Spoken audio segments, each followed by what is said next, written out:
welcome back. As this is still the Good Morning Anambra, but this is a sports segment of the Good Morning Anambra where we'll be talking with, a lot of things to talk about in the world of sports. We'll not just be talking about football, we'll also be talking about Cadillac. Why, or what's it that you would want to know about Cadillac? It's not just a sports utility vehicle. It's something that you would want to know, and a lot of information to share with you also in the local scene. So we'll go for a short break, and when we come back, we'll give you the stories.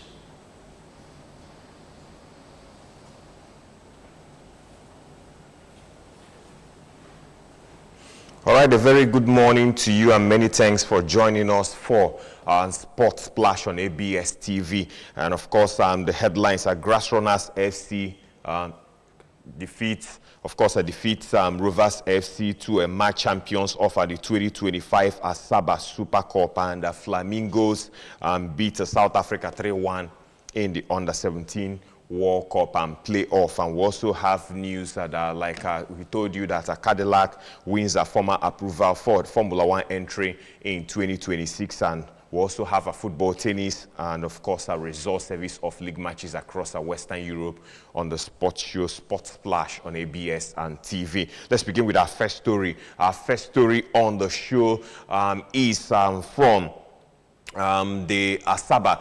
Let's tell you about the Asaba Super Cup. Grassrunners FC have emerged as the champions of the 2025 Asaba Super Cup competition, defeating defending champions Ughelli Rovers FC by a lone goal scored by Bonaventure Lendambi in the 18th minute of the keenly contested final match played at the Stephen Keshi Stadium, Asaba. It was on Wednesday, the 5th of March 2025. The competition featured a total of 8 teams with Grassrunners FC and African Holding FC, who were drawn from Ikene, Ogun State, joining 6 other teams from Delta State, comprising of Delta Marines FC, Ughelli Rovers FC, Winsome FC, ABC Starlet Football Academy, Ndame Football Academy, and Young Shall Grow Football Academy. And Hitato Grassrunners FC emerged as winners of Group A with 3 victories, including a 4-3 victory against Delta Marines FC, in which a Congolese youngster Bonaventure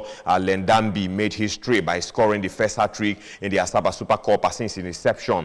In the 2024 Delta State League champions, Winsome FC finished second with 6 points, while Ndame FA and Delta Marines FC finished in 3rd and 4th place with 3 points and 0 points respectively. In Group B, Ughelli Rovers FC topped the group with 7 points, while African Holding FC finished in 2nd place with 5 points, and Young Shall Grow FA and ABC Starlets FA finished in 3rd and 4th place respectively with 2 points and 1 point respectively. The colorful competition, which had all the matches streamed live on Asaba Super Cup YouTube channel, was backed by top European football agency Spokes Consulting, a leading global live sports reporting app, SofaScore, one of Africa's leading football performance data analytics and platform, Free Scout, and a growing digital ticketing app known as Fonzi, and bankrolled by top sports lawyer Elo Debukolu. In an interview with a sports journalist after the grand finale, the leader of the delegation from Spokes Consulting, Mr. Wenga Joye, expressed delight at the discovery of young talent from the 2025 edition of the Asaba Super Cup. Joye also eulogized Mr. Elo Debukoli for supporting the Asaba Super Cup 2025 by ensuring that the tournament was held successfully. The competition's cutting drawer was an avenue for Fonzi, a growing digital and innovative platform offering ticketing services for sports events, who gave out a free gift to fans during the final match on Wednesday, the March 5th, 2025. The Asaba Super Cup, which provided a platform for several young stars in the country and across the African continent to show like 1 million stars, also saw Winsome FC walloping African Holding FC by 3-1 to finish the tournament as the 3rd best placed team. According to organizers, the next edition of the competition is expected to hold in March 2026, and we say congratulations to Grassrunners FC for emerging champions of the 2025 edition of the Asaba Super Cup competition. Moving away from that, let's tell you that the president of Hallelujah Football Academy of Oka, Elochukwu Hyginus Nwosu, has reiterated his commitment towards raising the next generation of world-class young footballers from Oka. The Oka-born football scout and administrator stated this during a chat with sports writers in Oka, and that was on Wednesday, the 5th of March, 2025. Nwosu that the aspiration of establishing a football academy for the players of 30 years and below is to churn out hidden talents from the grassroots and bring them to limelight through the platform where they can be spotted by international scouts, as well as fulfill the dreams of the young lads of playing professional football as a career while still in the course of their academic pursuits. Nwosu disclosed that the football academy, which is less than a year old, was conceived during his visit to Nnewi Town to feature in an all-stars match for Oka All-Stars, where they witnessed a set of young footballers at under 13 category playing in a tournament and entertaining a crowd with scintillating display of football artistry. He informed that the football academy has over 50 players playing for the team, while the official team playground is at the Ayom Nopala football pitch in Amenyi, Oka. And of course, the young football administrator disclosed that he caters for some of the needs of the players, such as paying for their tuition fees and offering some financial assistance, all geared towards ensuring they have a successful academic path and also achieve their dreams of playing football as a career. Nwosu revealed that the football academy has a technical crew headed by Mr. Ebuka Okoye, of course, with other management staff as Ifani Anichebe as team manager, Uchechukwu Celestine Obi as team secretary, Emeka Nwobo as curator and official of an authentic film as the club's media officer, while the club's patrons are Ikechukwu Lawrence, Mwekwe, and Ikechukwu Imo, forming the patrons of the club. So that's a new club in a new football academy, actually breeding players at a very young age, as you can see on your screen, players over 13 years and below, and it is called Hallelujah Football Academy of Oka, and owned by, and the proprietor is Elochukwu Hyginus Nwosu. And moving away from that to our third story on the show, let's tell you that the Flamingos of Nigeria are one big step closer to qualifying for the FIFA Under-17 Women's World Cup after hosting South Africa 3-1 and beating them in Pretoria. And that was on Saturday. Shakirat Moshood opened the scoring for the Flamingos, and that was in the 20th minute of the game. Harmony Chide then doubled Nigeria's lead in the 41st minute via a penalty for both teams to go into the dressing room for interval, with the Flamingos 2-0 up at the end of the first stanza. However, the home team put a goal back from the penalty spot in the 47th minute before Harmony completed her brace in the 68th minute, and the return leg is expected to be played in Ikene. That's the home of Remo Stars, and that should be in a fortnight time. So a good one for the Flamingos going away from home to get a 3-1 win against their opponent, and of course that's for the World Cup qualifiers at the playoff, and of course they are just 1 foot getting to the finals, the final competition, which is the Real Under-17 World Cup coming up, and we wish the Flamingos all the very best in their adventure. Let's move to Nigeria players abroad. Let's tell you the head coach of Victoria Pleasant, talking about Miroslav Kubek, has highlighted Nigerian striker Rafiu Durusinmi's improvement despite his side's disappointing 2-1 home defeat to Lazio in the UEFA Europa League round of 16 first leg, and that was last Thursday evening. Durusinmi maintained his scoring streak by netting a second half equalizer with a header at the Dosan Arena, nullifying Alessio Romagnoli's first half lead. Yet in the 8th minute of added time, Danish striker Gustav Isaksen scored, securing a vital lead for Lazio going into the second leg in Italy. Despite the disappointment, Kubek stayed positive about the team's effort and specifically commended Durusinmi. Rafiu Durusinmi is constantly improving, Kubek said after the match, according to the club's official website, if we look at the individual positions, we have a midfield at the national level.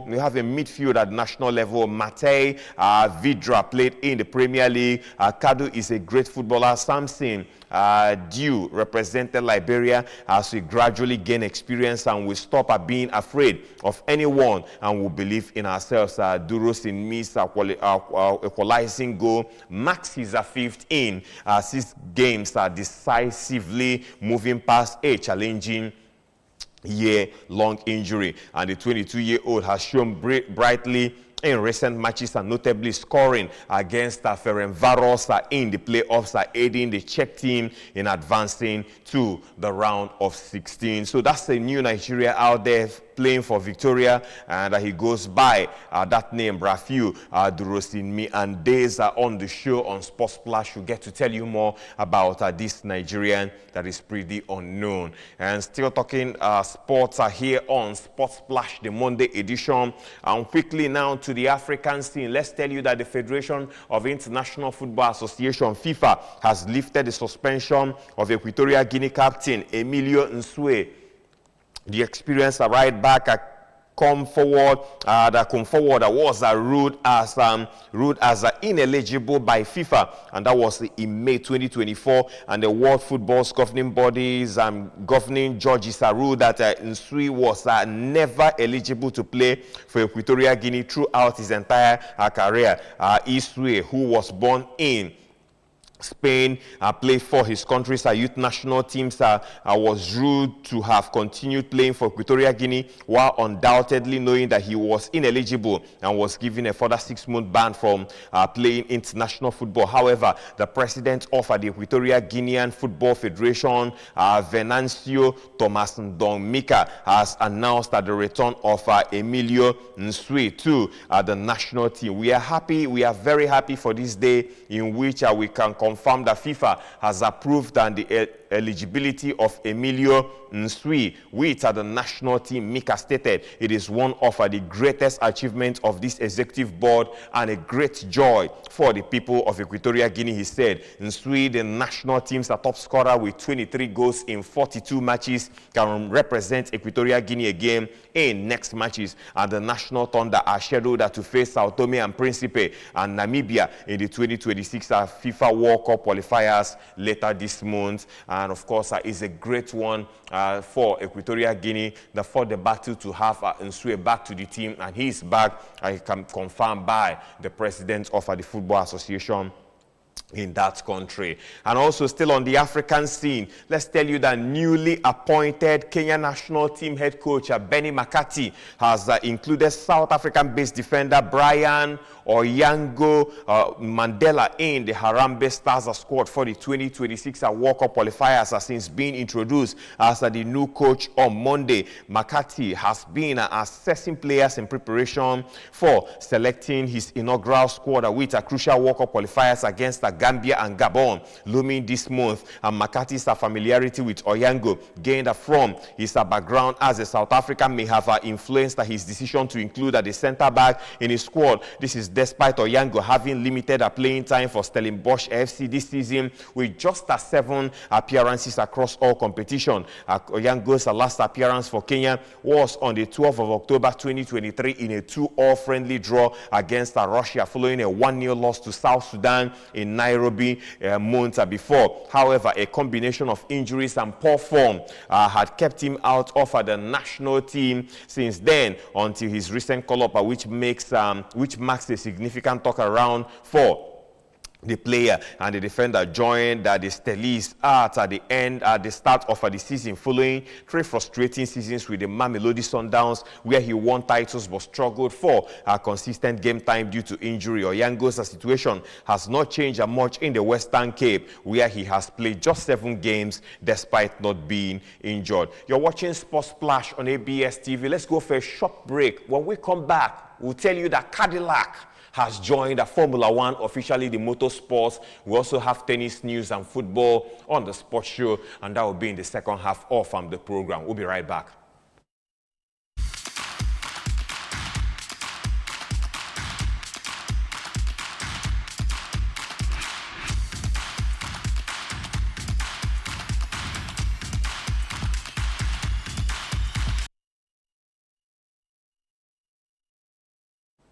All right, we are back for the second half of the show. It is Sports Splash on ABS TV, the Monday edition. The first half, we told you that Grass Runners FC have emerged champions of the 2025 Asaba Super Cup competition. We equally told you about Hallelujah Football Academy of Oka, how the proprietor, talking about Eloch Kunwosu, says he wants to raise the next generation of superstars from Oka via the Football Academy. We equally told you about the Flamingos going to Pretoria and beating the South African female under-17 sides by 3-1, and we anticipate the return leg in a fortnight. And of course, they have their foot already set to qualify for the World Cup. We probably told you about Benny McCarthy's move to ensure he strengthened the Harambe Stars team for the upcoming World Cup qualifiers. And moving on with more stories on the show, let's tell you that US car giant General Motors has had its Formula One entry for the 2026 season formally approved. It will name the new team after its luxury Cadillac